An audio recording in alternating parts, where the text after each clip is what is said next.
Economía y Sociedad, por Max Weber. 204, segunda parte. La economía y los órdenes y poderes sociales. 5. Tipos de comunidad religiosa. Sociología de la religión. 10. Los caminos de salvación y su influjo en los modos de vida. 7. Además, para el asceta, las exigencias de su Dios a la criatura pueden potenciarse hasta convertirse en la exigencia de un incondicional señorío del mundo por la norma de la virtud religiosa y hasta su transformación revolucionaria para conseguir ese fin. Entonces el asceta sale de la apartada celda monacal para enfrentarse con el mundo como profeta. Pero siempre reclamará un orden y disciplina ético-racional del mundo que corresponde a su propia disciplina metódico-racional. Si, por el contrario, es el místico el que pisa esta senda, es decir, que su divina interioridad, la euforia crónica tranquila de su posesión solitaria y contemplativa del bien divino de salvación, se transforma en un agudo sentimiento de estar poseído por el Dios o de poseer al Dios que habla en él y por él, que viene y trae la salvación eterna, ahora mismo, con solo que los hombres, lo mismo que el místico, le preparen la sede en la tierra, es decir, en su propia alma. En ese caso, como un mago, sentirá tener en su poder a dioses y demonios y se convertirá, por las consecuencias prácticas, en un verdadero mistagogo, como ha ocurrido tantas veces. O si no puede transitar por este camino, de las razones posibles hablaremos más tarde, sino que solo puede dar testimonio de su Dios por la doctrina, entonces su prédica revolucionaria en el mundo será quiliásticamente irracional, desengañadora de todo orden racional. El carácter absoluto de su propio sentimiento de amor universal acósmico será para él el único fundamento viable y querido por Dios, por ser de origen divino, de la comunidad místicamente renovada de los hombres. A menudo se ha dado esta transformación del hábito místico apartado del mundo en hábito quiliástico revolucionario, de la manera más impresionante en la rama revolucionaria de los baptistas en el siglo XVI. El fenómeno contrario lo tenemos en la conversión de John Lilburnes a los cuáqueros. En la medida en que una religión de salvación intrabundana está determinada por rasgos contemplativos, la consecuencia normal suele ser cierta aceptación relativamente indiferente, en todo caso humilde, del orden social dado. El místico, al estilo de Tauler, busca después del trabajo del día, en la noche, la unión mística con Dios y va al día siguiente, como lo cuenta Tauler tan animadamente, a su trabajo habitual con la recta disposición interior. Según Lao Tse, en la humildad y en el rebajarse ante los demás hombres, se conoce al hombre que ha encontrado la unificación con el Tao. El ingrediente místico en la religiosidad luterana, cuyo bien de salvación supremo en este mundo es la unión mística, condicionó, al lado de otros motivos, la indiferencia respecto al modo de la organización exterior de la prédica y también su carácter antiascético y tradicionalista. El místico típico no es, en general, ni un hombre de una intensa actividad social, ni partidario de un estilo de vida metódico con vistas al éxito exterior y a la transformación racional del orden terreno. Cuando surge la acción comunitaria a base de una mística genuina, le imprime su carácter el acosmicismo del amor místico. En este sentido, la mística puede, en contra de lo deducible lógicamente, actuar psicológicamente en dirección formativa de comunidad. El firme convencimiento de que el amor fraternal cristiano, cuando es bastante puro y fuerte, debe conducir a la unidad en todas las cosas, incluso en la creencia dogmática, de que, por consiguiente, los hombres se aman lo bastante místicamente, en el sentido de San Juan, también piensan de un mismo modo y sobre la base de la irracionalidad de ese sentir, actúan también solidariamente como Dios quiere, constituye el núcleo ideal del concepto de iglesia místico oriental, que por tal razón puede prescindir del magisterio racional infalible, núcleo que también hallamos en la base del concepto eslavófilo de comunidad dentro y fuera de la iglesia. En cierta medida era la idea común al cristianismo primitivo. Se halla en la base de la creencia de Mahoma en la inutilidad de un magisterio formal.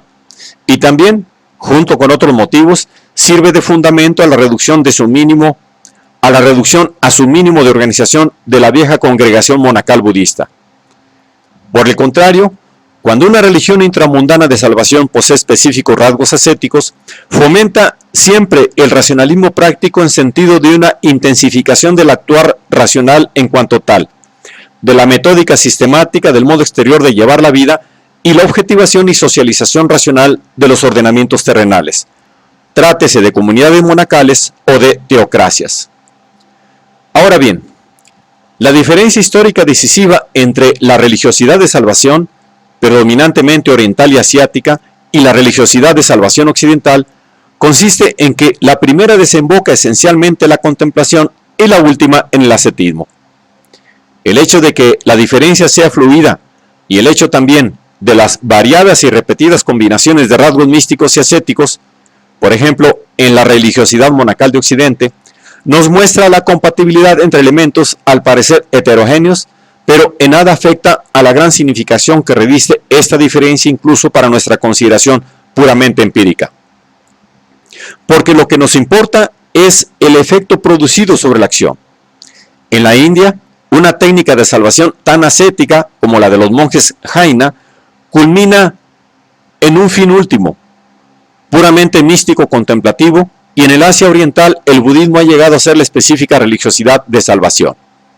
Por el contrario, en Occidente, si prescindimos de los representantes particulares de un quietismo específico que pertenecen a la época moderna, aún la misma religiosidad de fuerte matiz místico desemboca siempre en una virtud activa y la mayoría de las veces ascética, o mejor dicho, por el camino de una selección interna. Se suelen preferir aquellos motivos que inclinan a la acción activa, generalmente el ascetismo, y se realizan en la práctica. Tanto la contemplación bernardina, la espiritualista franciscana, la baptista y la jesuita, lo mismo que el sentimentalismo frenético de Zinzendorf, no impidió que en la congregación y a menudo entre los místicos mismos, la acción y la corroboración de la gracia por la acción cobraran la supremacía, si bien recortadas en diversa medida por el puro ascetismo o por la contemplación. Y el mismo maestro Eckhart coloca a Marta por encima de María a pesar del Salvador. En cierto grado esto es propio del cristianismo desde sus comienzos. Ya en los primeros tiempos, cuando toda clase de dones carismáticos y racionales del espíritu valían como carácter distintivo de la santidad, la apologética se planteó y resolvió la cuestión siguiente: ¿en qué podía reconocerse la procedencia divina y no quizás satánica o demoníaca de aquellas acciones neumáticas de Cristo o de los cristianos? La acción patente del cristianismo sobre la moralidad de sus adeptos garantiza su procedencia divina. Jamás un creyente de la India podría haber contestado así. Sobre los fundamentos de esta diferencia esencial, queremos en este lugar indicar lo siguiente. 1. La concepción de un Dios omnipotente, sin límites, que se cierne sobre el mundo, y el carácter de criatura del mundo que Él creó de la nada. Esta concepción fue impuesta por el cercano Oriente a Occidente. Con ello, a la técnica de salvación se le cerraba el camino de la autodivinización y el de una genuina posesión mística de Dios, por lo menos en el sentido propio del vocablo, pues se consideraría como divinización blasfematoria de la criatura, y también se le cerraba el camino para las últimas consecuencias panteístas. Siempre han valido como heterodoxas. Toda salvación debía tener siempre el carácter de una justificación ética ante aquel Dios, la cual solo podía ganarse y corroborarse en virtud de una acción positiva.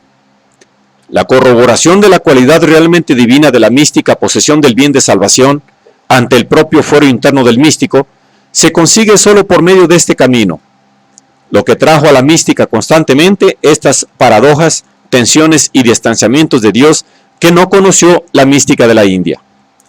El mundo de los místicos occidentales es una obra, es creado y no simplemente dado, ni siquiera en sus ordenamientos por toda la eternidad, como ocurre entre los asiáticos.